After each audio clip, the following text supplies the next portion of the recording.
Hello, everyone. Welcome to Up All Night. My name is Andrew Cherico, and I'm here with Clay Pasco. And it's your favorite UCF late night show that's probably keeping you up too late. How's it going, Clay? I'm doing quite well. How about you, Andrew? Doing all right, doing all right. It was an eventful day, eventful day. It's been an eventful week. Yeah, But man. otherwise, I can't complain. Life has been good. Life has been Yeah, good. a lot going on, but we're here.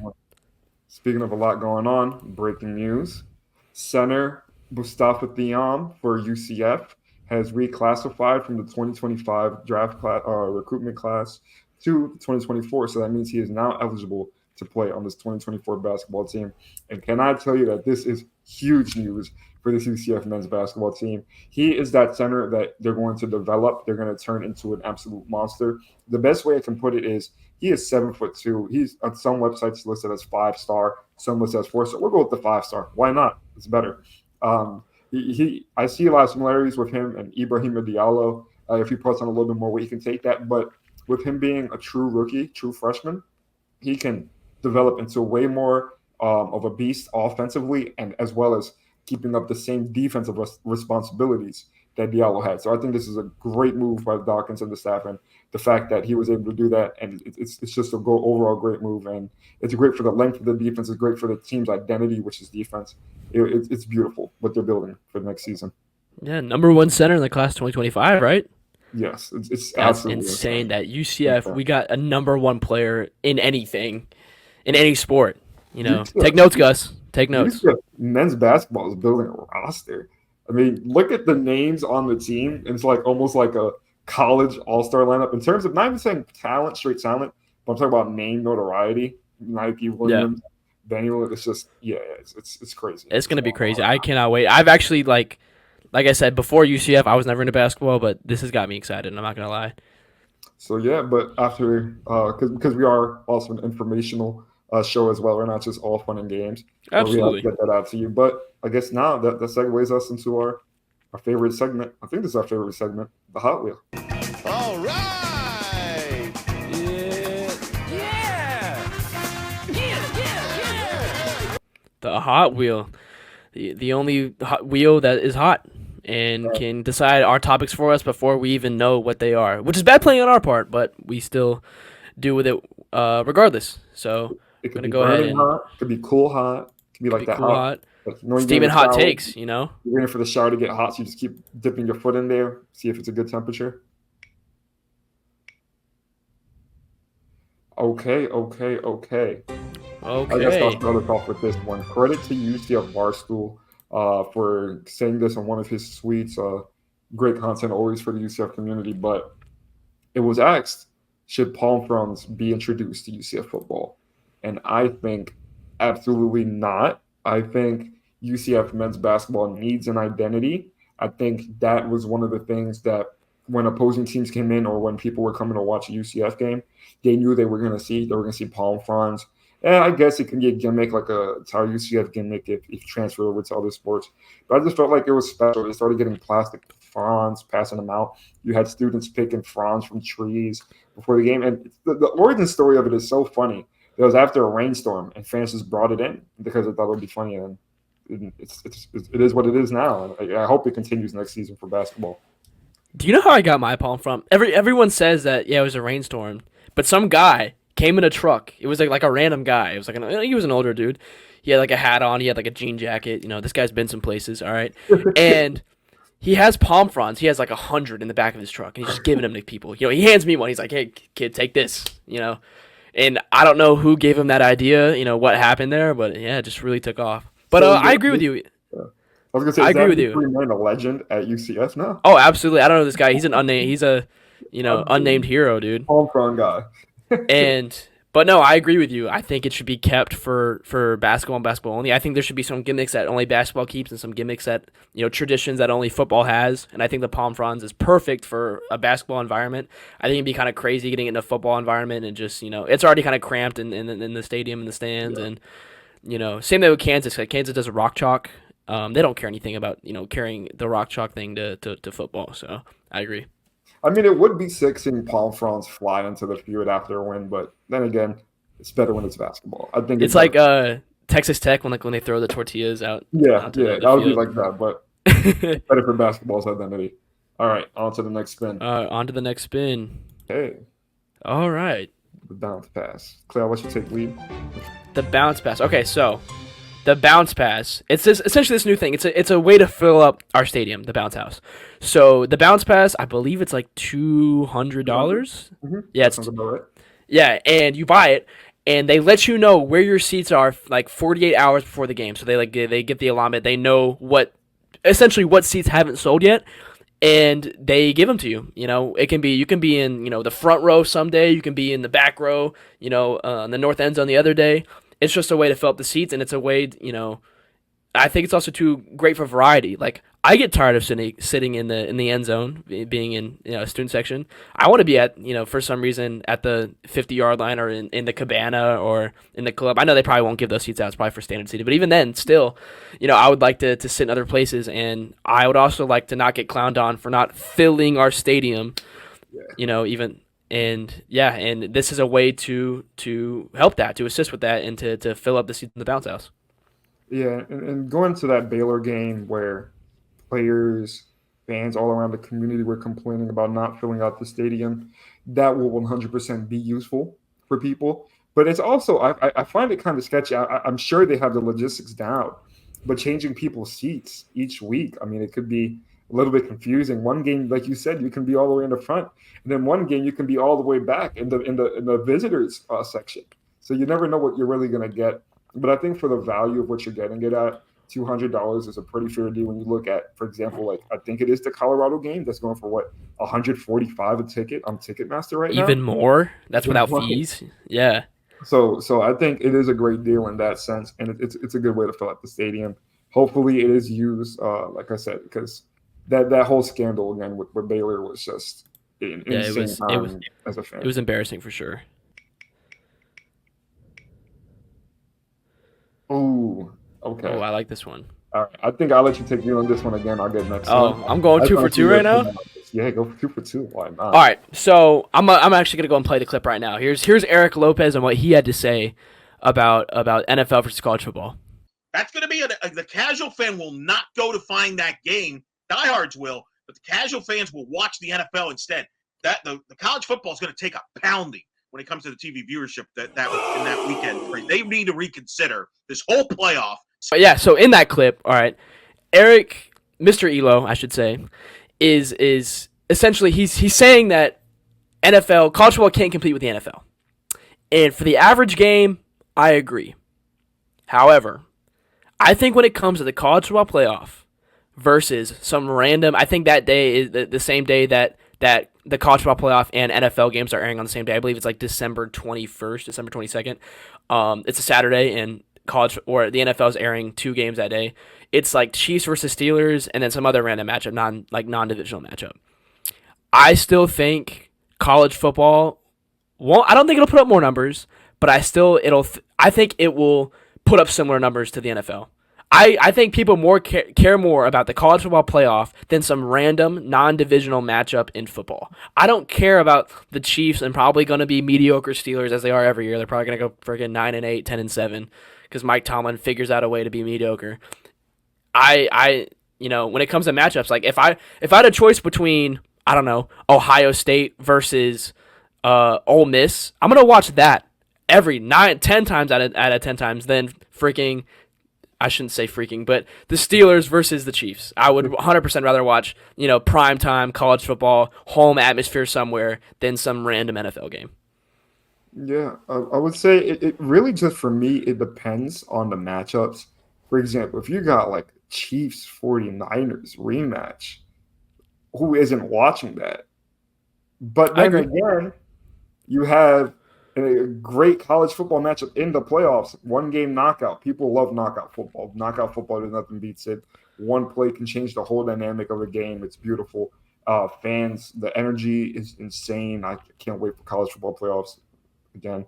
But I just feel like even though those playoffs will still be going on, I still think the NFL is a king. I think it'll just draw slightly more numbers. I just think because another perspective to put into it is college football has just overall a lesser market than the NFL. And if you're not in one of those states or a nearby state that in a team that's competing in the college football playoffs, then I think you're just going to watch like a primetime NFL game. But to me, it really depends on the matchups. But then again, I don't know. I'm stuck. I'm 50-50. I'm in the middle. I think I'll have my NFL TV on the right, my college football playoff TV on the left, and I'll just be spectating both. I'll be watching my fantasy game on my phone, and that's I think that's how I'm gonna roll. So that's how I'm gonna roll. No, I agree. And like I said earlier, I don't think it's going to do better numbers in the NFL, but I do think it'll put up still decent numbers, decent Oh, it can viewership. absolutely compete. It can Absolutely. compete, for sure. I don't think it's going to be totally crushed like what Elo was saying, but I think that goes right into our next spin the wheel topic. What we got? What we got? Ooh, okay, I like this one. This is a good one. This is a great really one. good one. All right, I'm gonna let you go ahead and take this one I'll away take for lead us. for this one. So I was invited on the Suns live show a couple weeks ago, and we said, "Question: Who's going to have the better season, baseball or softball?" And if you said baseball during that time when the season was just starting, you were absolutely out of your freaking mind if you thought baseball was going to have a great season. And I'm looking at this not in terms of how far they went, but in terms of how they surprised more or how far they went exceeding expectations. Baseball, I feel like softball should have went further.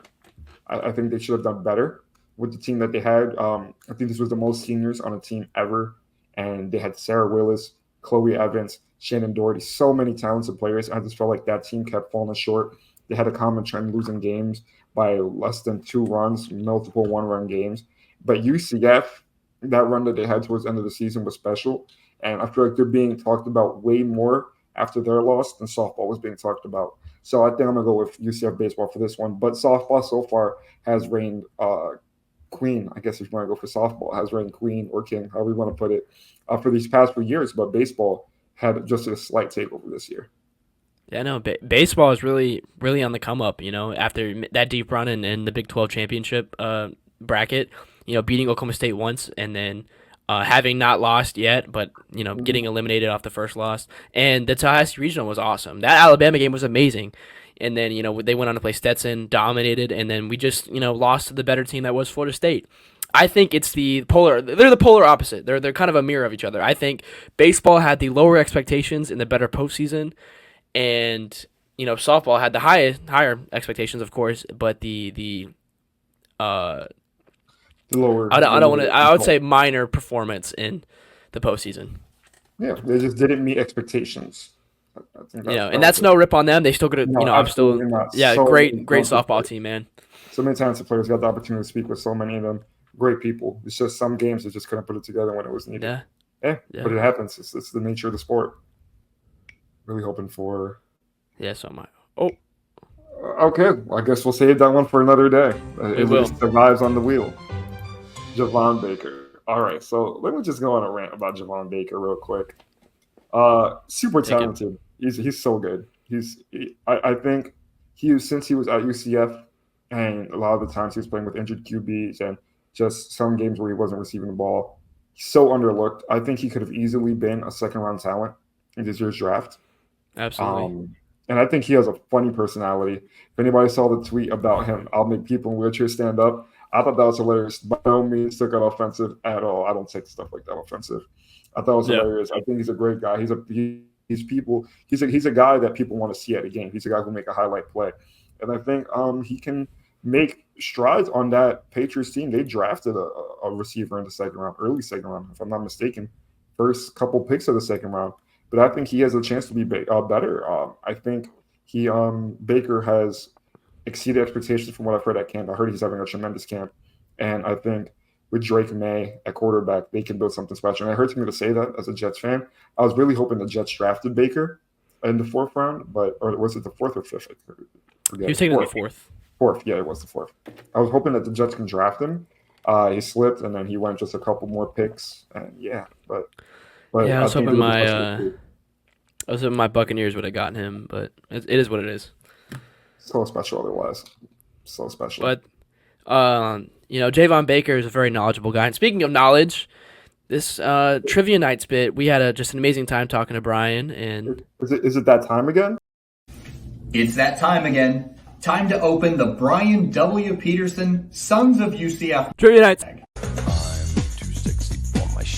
Oh, hell yeah. Oh wait, It that's is the that wrong time time again. Oh, He's too sexy for his shirt, man. All right, But let's yeah, but yeah, we had a chance to talk to Brian and ask him some questions. So here that is. Ken. What's a hoe? No. how's it going? Brian W. Peterson, for our next guest for trivia nights. How you doing? I'm good. How are you guys? Doing all right. I see Hanging in there. you're the president. The president that is. President that was, I guess. It's been a while. That is true. You could be the president of Suns. What is that right, Clay? President of Suns? Yeah, he is the president. We got Adam as the CEO, and then you're the president, like the CFO, pretty much. CFO. All right, I'll take that job. Yeah. That's fine. You like it? You like that role? All right. Yeah, So how I'll confident? take are what I you can feeling? get. How confident are you feeling? On a scale of 1 to 10, I'll give it a 6. All right. So there's a chance you could do better than Adam. Chance you can't. You got 50% last time. Yeah. So we'll just go right into it. I'll start with Okay. question 1.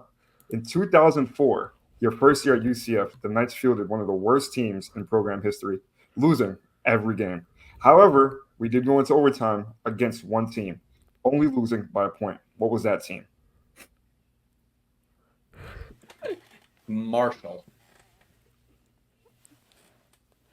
You want to retry? You want to No. retry that one? We didn't hear the first guess. Go again. Yeah. You can try again. We're gonna say Pitt. Okay. Now we have to count it. Yeah. That's over. It was actually Ohio.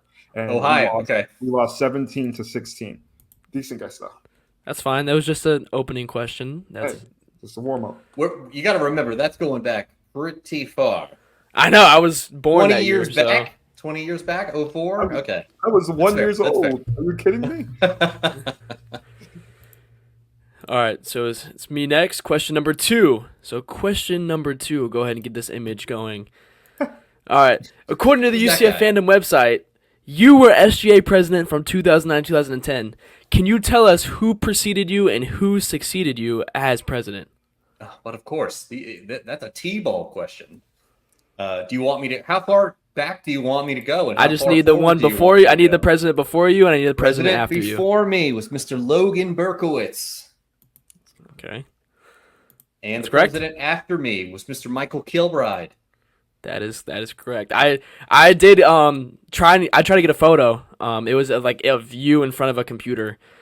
But it was a web photo, and it was being difficult, so I ended up didn't putting. I got this I instead. know that photo in question. That was from the SGA office. Yep. How was your time as SGA president? I mean, how was that? It was experience? fantastic. There was a lot Would going you on rank at that yourself as time. one of the better presidents in UCF history? That would be egotistical, I guess, for me to say so. But sure, we're gonna go ahead and we're gonna go say I yeah. like it. You see, you have that confidence though. It's confidence that needs to be instilled. You're the president for a reason. All right. All right. Moving on to number 3. You're a huge fan of the gold and UCF gold jerseys.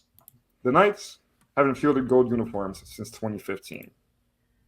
Just marvel the image, by the way.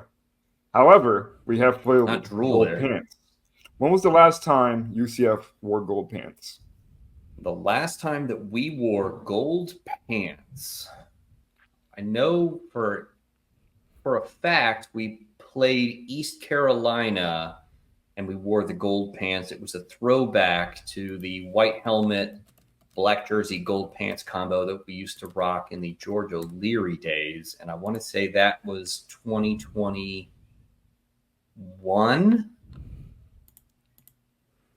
Trying to think if there was a time after that we wore gold pants. Think about your answer now. Think about your answer.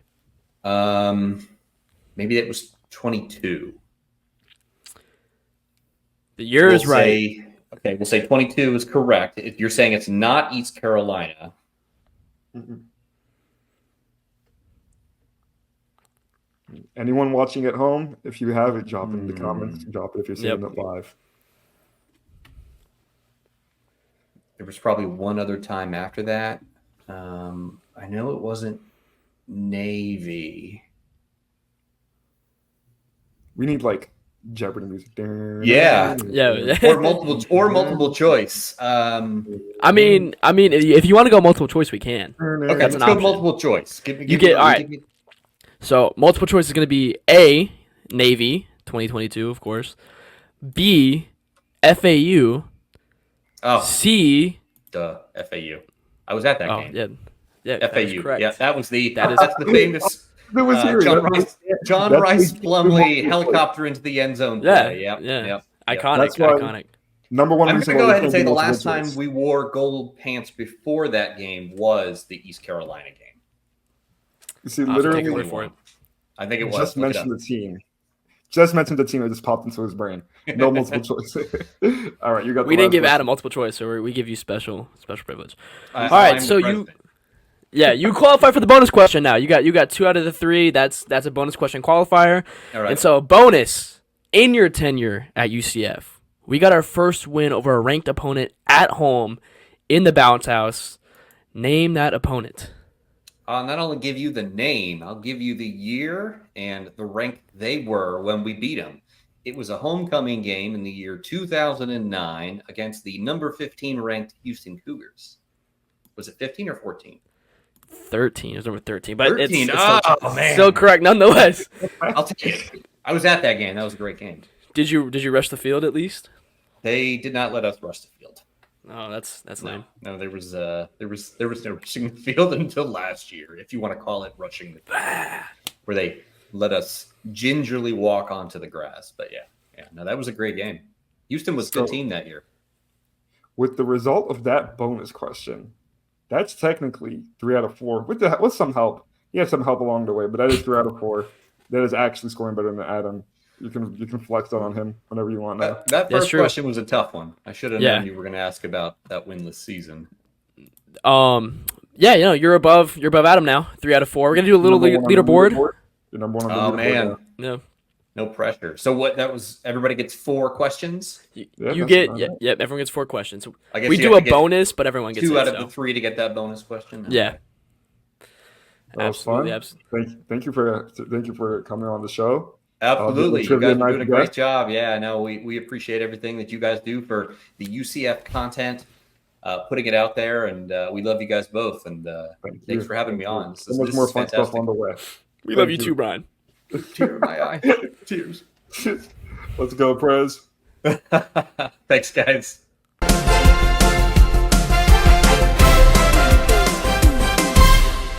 He went a solid 3 for 4. Honestly, better than Adam. He did get a little bit of assistance. Can't lie. We helped him out, gave him a few tries. A little bit. But those are the president privileges. Was that what we call it? Veto Yeah. the question in here and there. It's the nature of the presidency. But that segues us into our weekly nightmare.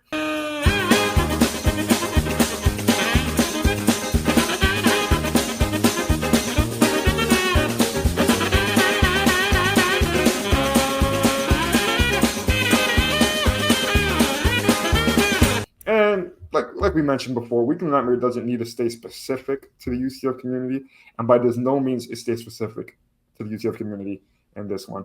Because if anybody has been following the news recently with UCF, with just the sports world, it's been trending that MLB player has been banned. I'll mess up his name so bad. Takapita Maricano has been permanently banned from the Padres after betting on himself for almost an entire year. And not even that, I thought this was hilarious. Not only did he lose his job and lose his chance of ever receiving a position again in the MLB, but he also only won 4.3% of his bets. He lost more money than he won. He bet away $150,000. He had negative $150,000. Not only did he bet, but he sucked. He was horrible at it. He was whipping on swings and pitches on purpose, and he was still losing his own bets. It doesn't really make sense to me. Usually you see when guys bet on themselves, for example, in an NBA, they'll come in the game, purposely miss shots, purposely mess up passes. No, this guy couldn't even get his own bets right. And it sucks for him. He's going to lose his career, his livelihood. But it should be common knowledge not to bet. And it's sad that a lot of people's addictions take over. But it's unfortunate that he had to throw away his career like that. And yeah, It's a real shame, is what it is. but that's Speaking of making me groan, this made me groan. I don't know if you guys remember this, but I feel like this play I'm about to show you is not talked about enough. This was insane. This was an insane turnover, and the fact that this ever happened, and it didn't even make national news. I'll go and play the clip. Plumlee to throw. Hasn't had an incompletion today. And there's his first. It's a pickoff.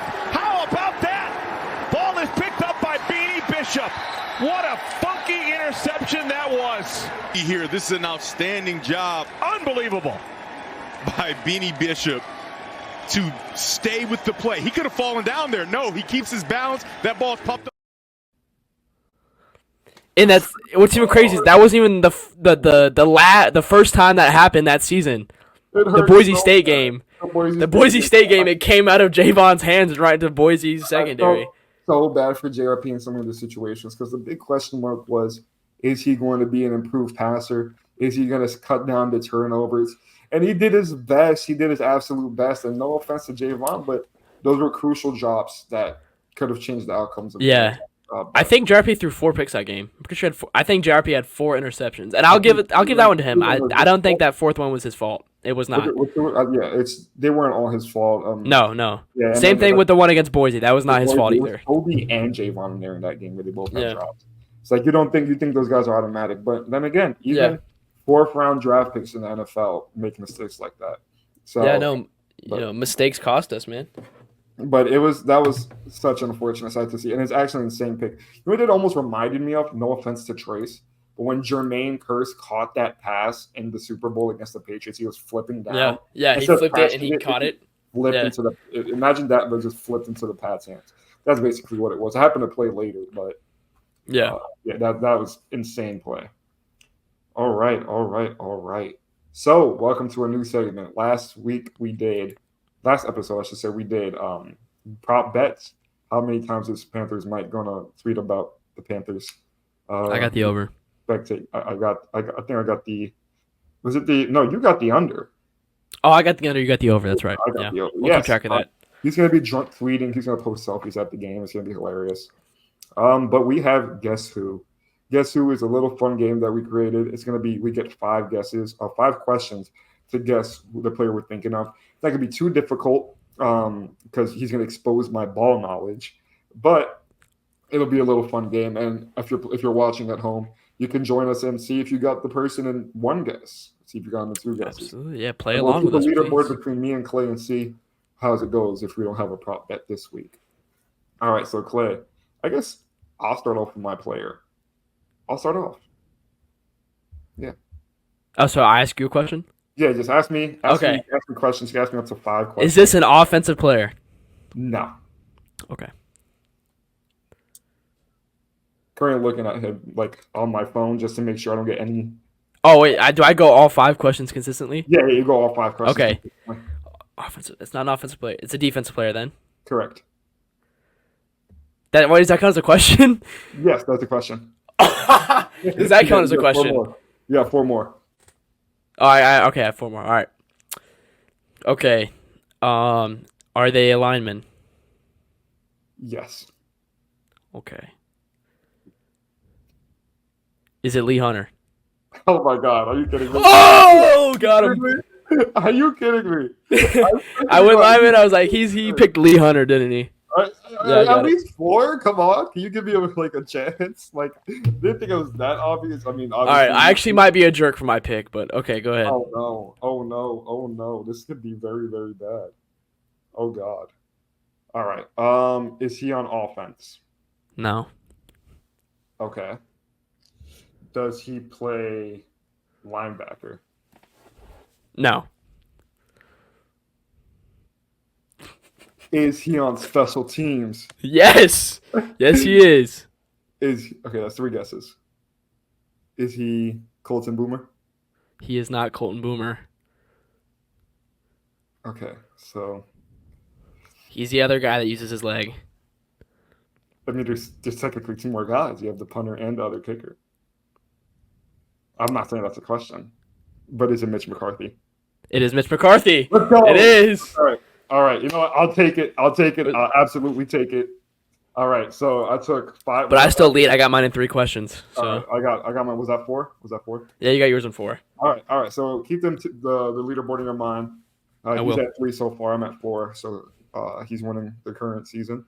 That's all right. You know what? I'll get my one guess. I'm just gonna name a random player one day. I'm gonna guess it. Yeah, no. Just use that strategy. Keep going with that. And speaking of current players, we love our current players. Absolutely. And we would never do anything to be mean to them, but we are today a little bit. Because we're going to do our top 5 current UCF football players. You know, who do we think the top 5 is? You know? Who do you think the top 5 is? Who's your number 5? You want to switch back and forth? Or you want to go consecutively? We can go back and forth. I think back and forth. I think because the last episode I may have sparked some outrage with Josh Sitton as the number 1 player. I don't think that's outrage. I think that was a pretty good pick. In fact, I might put him at 4. Rodgers for multiple years and being an underrated offensive lineman, no offensive guard more solid. I think we go back to that. I think instead of offensive line, let's go special teams goal line. I think Gage King. Okay. Top 5. All right, I read a stat. 108 straight snaps without a bad snap. He was a key success to Colton Boomer's early success before he had some late season struggles. But absolutely one of the best long snappers in college football. And we spoke at a press conference not too long ago. He hopes to keep the tradition going of long snappers drafted to the NFL. I would love to see it. I love long snappers, man. They're underappreciated. When you think of best players, I think you think consistency, hard work, no mistakes, no turnovers. Of course, you can have a flashy name, but I think he's a solid number 5 pick. I agree. What do you got? All right. Number 5, I'm going to go KJ Jefferson.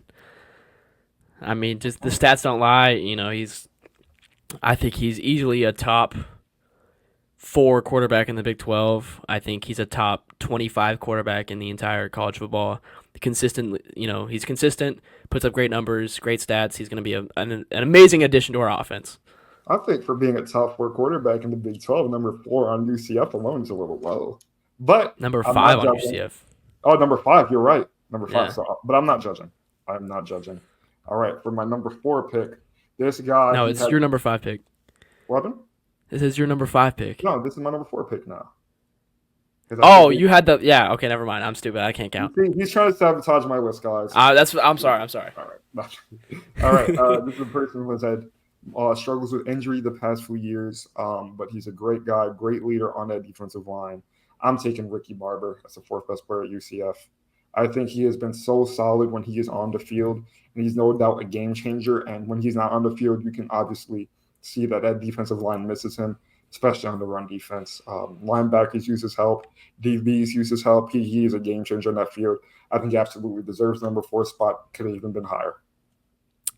Absolutely. I agree. So I have a crazy pick at 4. I'm not going to have a crazy pick. I put his highlights together. I think he's going to be an amazing addition to our secondary. I'm going safety, Cincinnati transfer, Deshaun Pace. All right. Okay.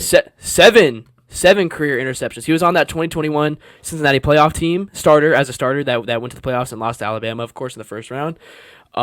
He has 200 career tackles, 100 of which being solo. I think PFF graded him as like 76 coverage grade, which is really good for a Big 12 safety. And I just think he also has 3 sacks, which for a safety, having 3 sacks is actually like kind of crazy. Safety blitzes, but I think I'm going to go Deshaun Pace. I think he's going to be the best player in our secondary. Super good ball hawk. I'm just like, in my list, I try to give the benefit of the doubt more to the current UCF players. I didn't have as many transfers. Yeah. And you can guess who it is.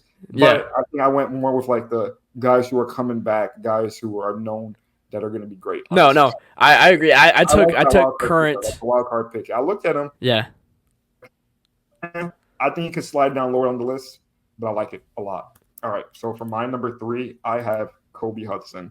I think he's going to be taking the top reign as wide receiver 1. He's going to do what Javon Baker did and could possibly even be better, not having to share the field with the likes of someone as Javon Baker, and will be the number 1 target. He had multiple great receptions last year, multiple catching on a 5-yard pass, take it 95 yards to the crib. I mean, he is so versatile. He can be even higher draft pick than Javon Baker was last year.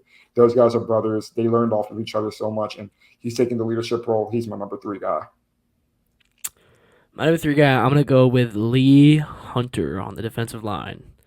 I'm not gonna lie, I was kind of a little unfair to Ricky. I went off of 2023 stats. I know that injury was plaguing him. I know he's gonna have a great season in 2024. I know he's destined for it. But I went off 2023 stats and I went Lee Hunter, absolute dog. He led the defensive line, other than Tremont Morris-Brash, of course, in tackles. I believe he's only a redshirt junior now. He's a pretty young guy. He has a lot of time left.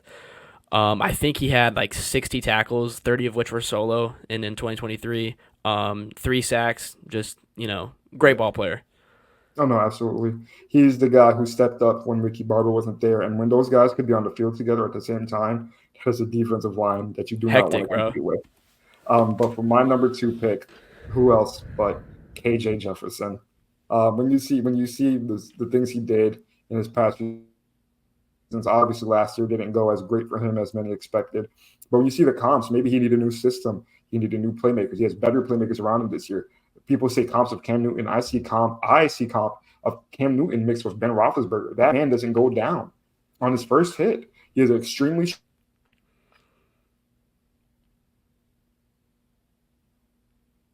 my cutting out. Did my Wi-Fi cut out? Yeah. You're right. Just begin that again. To begin with KJ Jefferson. Okay, yeah. So for my number 2 pick, I have who else but KJ Jefferson. That guy is fantastic. I think he didn't have the season that many people expected last year, but other years he was great, and he was still such a solid quarterback last year. Didn't have the great playmakers around him. Maybe needed a new offensive system. Gus will bring with extremely talented playmakers. One that you will hear later on the list. But I think when people saw him, they see comps of Cam Newton. I see comp of Cam Newton mixed with Ben Roethlisberger. I think he's that special. He could be that special in the system. That man doesn't go down on the first hit. He can run all over the field. He's a general on the football field. And I think with the talent he has around him, he can be the best quarterback in the Big 12, if not second best at least. Absolutely. I think his ceiling is way higher than it was last year. I think he has a better team, a better surrounding team than he did at Arkansas last year. And he still managed to ball out and get some wins over at Arkansas. Yeah, I agree. I just put him at 5. I gave him the basement treatment. I'm sorry, KJ. Forgive me. But number 2, I have Kobe Hudson. He's an absolute dude. Having to put together some of his Auburn highlight tape and his 2022 UCF and Space Game highlights all put together, absolute dog, bro. There's just something about Kobe. He's so elusive. This man gets separation like crazy. I think he gets better separation than Javon Baker. I'm gonna say it right now. I think looking at the tape, Kobe gets much better separation than Javon did. I think Javon was just much better at getting those contested catches. Yeah. But yeah, those 3 touchdowns against Oklahoma State, insane. I think now that we really give him wide receiver 1 and the time to shine, I think he's going to easily have over 1,000 yards receiving this season. And yeah, and real quick, going back to KJ, it was super funny memory that popped up in my mind. So it was one of the first media opportunities I got with KJ. And I was asking, I asked players, interesting question. I don't want to be same old boring, but I said, what's your favorite go-to song? And he said, I believe it was Freestyle by Lil Baby. And I'm like, all right, that's great. That's a good pick. And I said, when you're in the zone, can you freestyle? When you're in the zone, can you do freestyle it with it? Do you go along with the song, go bar for bar? And he's like, you want me to freestyle it right now? No. Because he got so confused because he thought I wanted to freestyle for him on the cameras recording him like this. Yeah. Actually, just the whole song right now. Just rap it. Yeah, go ahead and spit right now, bro. He's going to spit the bar. And then I just got, no. I just mean you're locked in the zone in the pregame. You want bar for bar with it? He's like, yeah. But I thought that was so funny. It just popped up into my mind. I thought that was great. No, he seems like a funny dude. Number 1, Mr. R.J. Harvey himself, Clay Pascal Sunshine. Clay Pascal Sunshine. You're good. And it is absolutely one of the best pleasures to see him play on a football field. When I got to UCF last season, I went to my first game. I'm like, oh, wow, this Johnny Richardson guy was pretty good. He was breaking tackles and he was speeding down the thing. And then RJ Harvey just started to explode on the field. I didn't really understand the legend of RJ, and I think it got further cemented last season how much of a UCF legend he has been. And his ability and his legacy at UCF will forever be remembered as one of the best running backs of all time to ever put on not gold jersey, as Brian Peterson would say, but black and white jersey with a knight on it. Yeah, no, I unfortunately RJ didn't make my list. I actually ended up putting the GOAT himself, Colton Boomer. No, psych! Look at that. See this? See this right here? I have it on right now. RJ Harvey, without a doubt, RJ Harvey. If we could just get 11 RJ Harveys on the team, we could probably make the college football playoff. I'm being 100%. I think they can win the NCAA championship. 100%. I think we could go to Super Bowl. Put RJ Harvey at every position. He played at the strongest arm competition at the spring game. He launched it further than everybody else. That dude is built. Also, fun fact, if you didn't see the interview, his favorite sneaker is the Air Force One. It's a very go-to sneaker. It's just he looks like an Air Force One kind of guy. It's a GOAT sneaker to go along with a GOAT UCF player at GOAT college football. Exactly. It matched him perfectly. He deserves to walk on clouds, honestly. Nah, but yeah, it was good list, great list. I like your list a lot. I like this on pace pick. I feel like that was a really interesting pick. I thought it was an interesting pick, and I could eat those words. He could just not start at all, or something, or just have no playing time. And then I look like an idiot for putting him there. But from the film I've seen, he looks amazing. But yeah, speaking of film, you have to watch a lot of film for scouting, and I did. I got to do that today. I spent 2 hours reading up on the TCU Horny Frogs, or whatever they're called down there in Fort Worth. But yeah, so today's scouting report is going to be on TCU. So as we all know, TCU was the national runner-up in 2022. They got embarrassed 65-7 by Georgia in the national championship. Just an absolute beatdown. They had runner-up, Heisman runner-up, Max Duggan. Mm-hmm. They went 5-7 last year, were a little underwhelming. And something I wanted to point out though.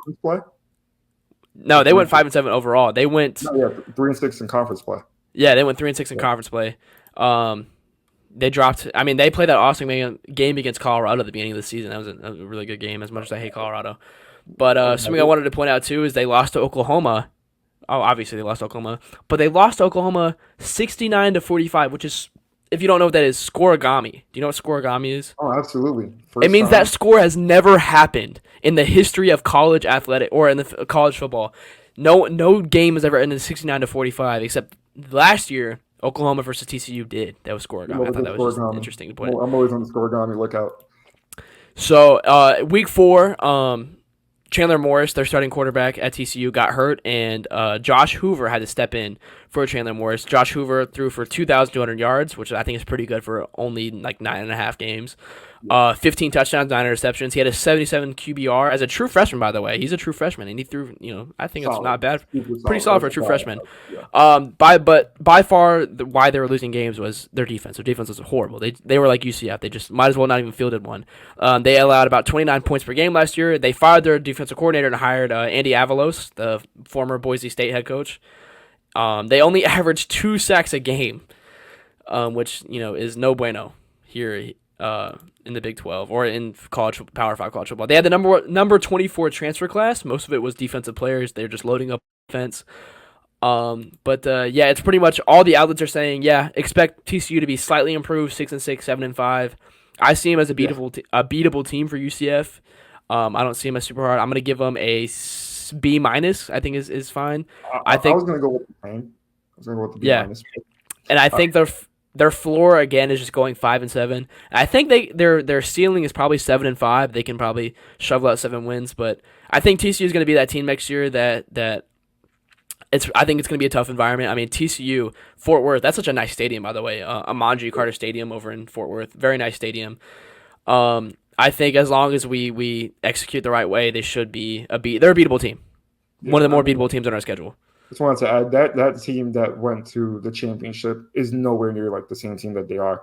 They lost. When you talk about a team who loses everybody, they lost legit everyone. Yeah, they lost. I think like 18 starters or something. It was nuts. That team had a restart. So when you think of TCU, no, it's not the powerhouse. Obviously, it was on display last season.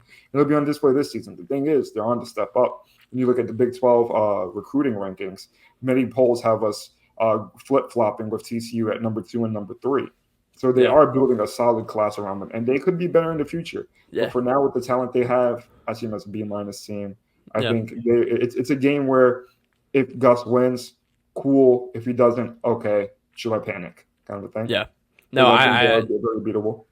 I absolutely agree. And TCU, again, they're kind of in the same boat as us. They have the number 24 transfer class. That's only 2 places behind us. They're creeping up in terms of recruiting and transfers. Absolutely. But yeah. Absolutely. So But, hopefully you enjoyed that scouting report. Clay carried on that one. I think as we go along the season, I think we'll see a lot of good comp. I mean, we have so far New Hampshire and Sam Houston at D-, and then at TCU at B-, but it's going to happen where we're going to have some teams like Colorado, Florida that we have to grade, and those might be tough gradings. Yeah, those are going to be a little tougher to guess. Because what sucks about being in the Big 12 is that this is by far the hardest conference to look at a team and go, yeah, they can. It's crazy. Some of these teams, their ceiling, I don't know, 8 wins, 9 wins. Their floor, I don't know, 4 or 5 wins. They half of these games I look at, I go, yeah, that's honestly a coin flip. Like that game could really go either way, and that's really just. Even UCF schedule, I look at a lot of our games and go, man, this could go either way. There's no guaranteed wins in the Big 12. There's no, Florida State versus, SMU over in the ACC where Florida State's going to pull that one off pretty easily. Top heavy, yeah. But they have no balance. Big 12 is the most balanced conference in college football. Absolutely. That's why it's so fun. Any given Saturday, some team that you didn't think anything of can come in and whoop you 45-3. But I think I'm getting a little sleepy over here. I have my energy drink over here. I didn't really get a lot of sleep last night. You've been up really late. You feeling tired? No, we have one more. We have one more? Big numbers. Fan of the week, baby. Oh, fan of the week. I actually didn't write down fan of the week. It's not on mine. Who are we giving it to? All right, who do we have then? Who do we have? All right, we have, talking about big numbers, we have to give fan of the week. It's another good pick this week. Nothing bad has been happening recently. To 2 letters, 2 words, Mr. Robert, for donating a generous amount to Bridge Bunch for a kid to attend Rich Wallace's baseball camp. How much more generous can you get, man? Please stop being generous. You're being too generous. That's I looked at that and it brought a smile to my face. As much of a hater as I am, just seeing that happen is just it's man, that's awesome, dude. It really is. Robert helped us out with my fund of selling popcorn. And he said, I don't even want the popcorn. I'll just send you the money. So he helped out so much. And he's been helping out. He's such one of the greatest guys in the UCF community. So shout out to 2 letters, 2 words on Twitter, or whatever people call it. Follow him. Yeah, I'll put him up here. Robert. People have been talking about it all over. So we just want to shout that out. And follow him. Now I'm starting to feel a little sleepy. Yeah, I'm a little tired.